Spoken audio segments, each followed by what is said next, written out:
English में इसको कहते हैं रेंज। प्रसार या परिसर इसको इंग्लिश में क्या कहते हैं? रेंज। रेंज नहीं कहते यहाँ से वहां तक रेंज कितनी है करके, बंदूक की कितनी रेंज है, टॉर्च की रेंज कितनी है, रेंज। अब देखो मैं तुम्हें उदाहरण से दूंगा। एक हमारा स्कूल है जूनियर स्कूल पासम, कितने अध्यापक हैं यहाँ हमारे? 4 अध्यापक हैं, 4 अध्यापक हैं, ठीक है। अब इनमें से समझेगी जी हैं, ठीक है, समझेगी सर। इनकी उम्र है कितनी? 55।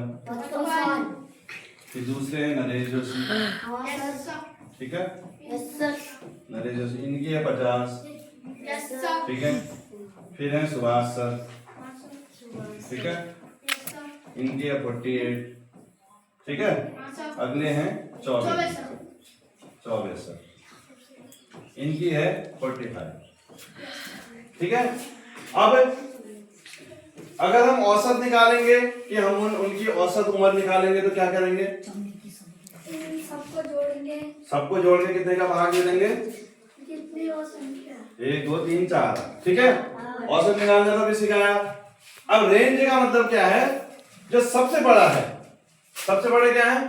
समझेगी 55। और सबसे छोटे कितने हैं? कौन है? 24 सर, कितने? 45। घटा दो इसको, 5 में से 0 10। 5 में 5 0। तो इस स्कूल के अध्यापकों का प्रसार कितना आया? 10 वर्ष में है ना, वर्ष 10 वर्ष। प्रसार का मतलब दिए हुए डाटा में से, ये हमारे पास डाटा है तो है, ठीक है, दिए गए डाटा में से बड़े में से छोटे को घटा दोगे तो क्या निकल जाएगा? प्रसार निकल जाएगा। लिख लो यहाँ पर, देखो, किसी दिए गए, दिया है ना हमको, दिए गए डेटा मतलब आंकड़ा, आंकड़े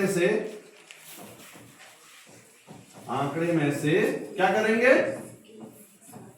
सबसे बड़े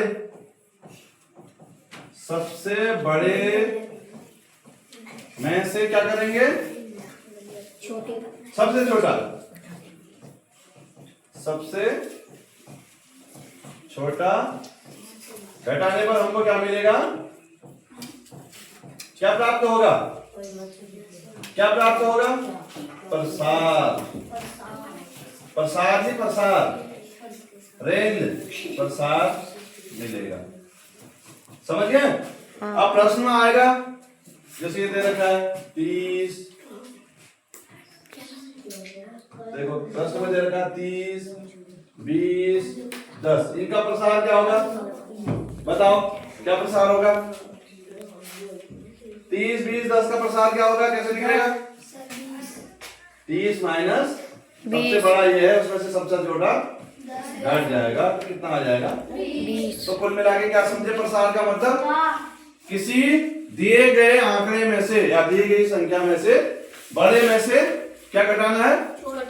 सबसे छोटा घटाने को हमको क्या मिल जाएगा?